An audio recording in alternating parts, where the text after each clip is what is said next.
Hey, this is Skullgirdle, and welcome to 5 goth genre bands I can't stop listening to, Autumn 2019. These are the bands that are the heaviest in my rotation right now, and I really mean bands, not albums, because I will listen to whatever they have. I'm listening to their albums, their singles, I'm getting on their YouTube and watching their videos, just whatever is out there that is available to me, and all 5 happen to be in my Bandcamp.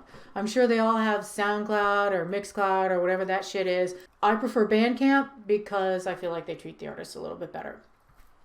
So in alphabetical order, not in ranked order, here we go. Morte Psíquica is a band out of Évora, Portugal. They have an album on Black Genesis Records, which I stumbled on while I was looking for something else, and I thought, oh, that's interesting. And I went and looked them up and found this beautiful Bandcamp that has a full-length album, a single, and an EP. And yes, I've listened to all of them. I've purchased both the album and the EP. I don't generally buy singles because I play albums, not playlists. But I've also listened to this single.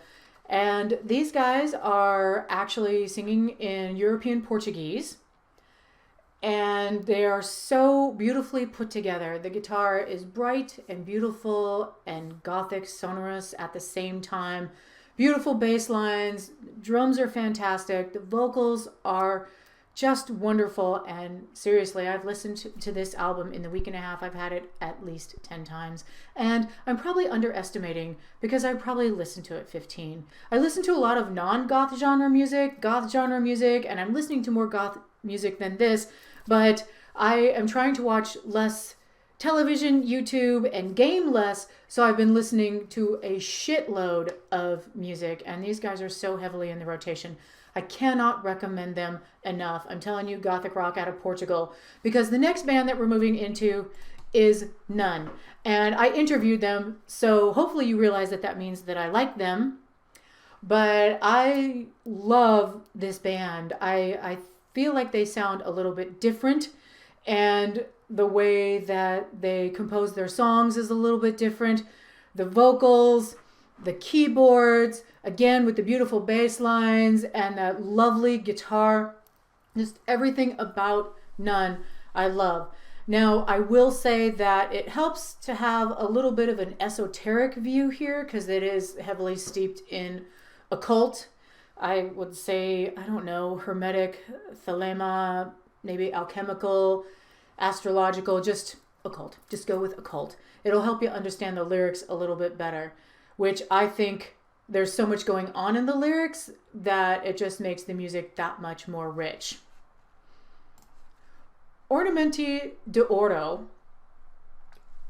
reimagined Major Tannenbaum into something that is a whole different animal. Now, I've talked about this band before. They're more experimental, very electronic. They're kind of in that goth genre where they're very dark and they have kind of that feeling. And this is a reimagining of their original album, which is Major Tannenbaum. And I'm saying it wrong. It's from a triptych of movies, and it's from the name, just the name, is from the movie Inferno, but this is the original album, so you can see the cover. This band out of Spain, currently Argentina, Spain, has just moved labels, and this, luckily for us, this album is available again because it was unavailable for a while. I highly recommend this if you like to have hypnotic, kind of dark synth music. Absolutely beautiful. The reimagining, I love this album, the original, but the Major Tannenbaum 2 is like beyond my dark synth imaginings. It's just so fucking beautiful. And I have listened to this album extensively. In fact, let me go back to the other cover so you can see it. This is the other cover. And this one is so much more hypnotic, and it just has that feeling of trance to it, and it's kind of like what you didn't know you were missing from the first one. It's absolutely fucking brilliant.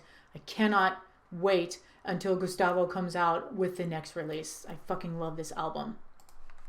Severance. This is a band out of Monterrey, Mexico, and I started listening to this a few weeks ago. I have watched their videos, especially the Rainmaker video, and I'm not sure exactly why I love that particular video so much, because the Lick My Wounds and anything they have from Thresholds is fantastic. They have something a little bit unique in that they have a lead guitar and a rhythm guitar, and the rhythm guitar is a hollow body that's this deep, and their lead guitar is a hollow body that's this deep. So you get a little bit different sound, and it's absolutely beautiful. I fucking love it. And when you're listening to this band, you're like, oh yeah, that guitar is really nice, really good guitar work. I mean, the bass is fucking fantastic. The drums are drum machine. They're still really great. The singing is wonderful because Rul Delirio has a pretty expressive voice, and he really does get his points across. And he's also hitting some just different esoteric themes as well. They have a song or two that are based in the ancient cultures from where they are, which is Mexico. You know, you might think Aztec or Maya, depending. And it just comes together really beautifully, and they have a lovely, unique sound that I highly recommend. But those videos that they do, I just think they're beautiful. You know, also Nuns videos are quite beautiful. So check the videos out of your bands. They generally, when they have videos, they have an official YouTube. I'm going to list all this stuff below and make it a little bit easy for you guys to just click. And now I get to the band that I have actually gotten to see twice live. I have not seen any of these others live. One day I hope I will get to see all of them live. And that is Wingtips. I got to see them for the second time at Absolution Fest, and I thought they were good in Dallas. They were fucking phenomenal at Absolution Fest. The energy that they just pour off the stage is fantastic. And as people will comment, Hannah does everything. She is all over that stage. So if you can see these guys live, because a lot of bands really light up live. I can't say from experience from the other bands, unfortunately. One day, like I just said 5 seconds ago, I hope I can. But Wingtips, wow, there's so much more to them live than there are on studio albums.